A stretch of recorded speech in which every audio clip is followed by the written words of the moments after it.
एक समय ऐसा भी आया था जब देवताओं के राजा इंद्र का सबसे शक्तिशाली अस्त्र वज्र भी बेबस हो गया था। कहते हैं कि एक भयंकर राक्षस के केवल स्पर्श से ही इंद्र का अजेय वज्र टूटकर बिखर गया।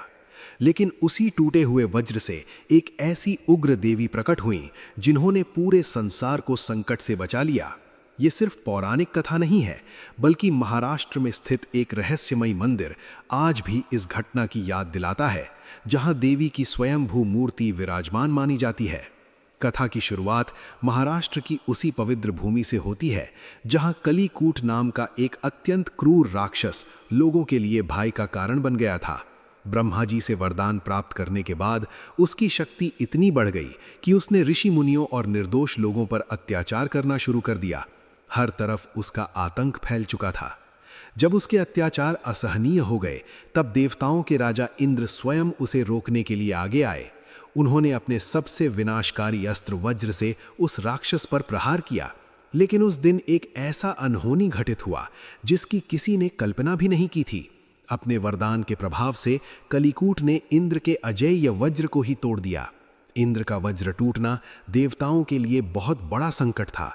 ये देखकर सभी देवता भयभीत हो गए और उन्हें लगा कि अब संसार को इस राक्षस से कोई नहीं बचा सकता।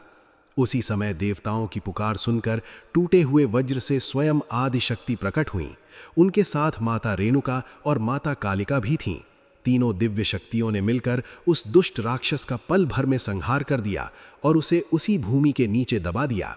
लेकिन इस स्थान का इतिहास यहीं समाप्त नहीं होता।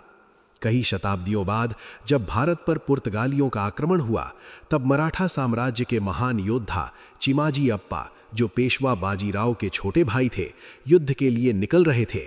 युद्ध पर जाने से पहले उन्होंने इसी देवी के सामने प्रण किया कि यदि वे शत्रुओं को हराकर किला जीत पाए तो देवी के लिए एक भव्य मंदिर का निर्माण कराएंगे।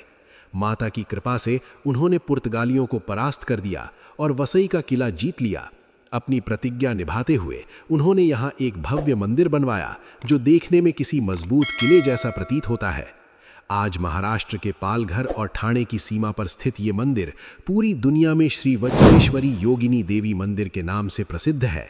अगर आप भी माता की कृपा में विश्वास रखते हैं तो कमेंट में पूरे श्रद्धा भाव से लिखें, जय माता दी।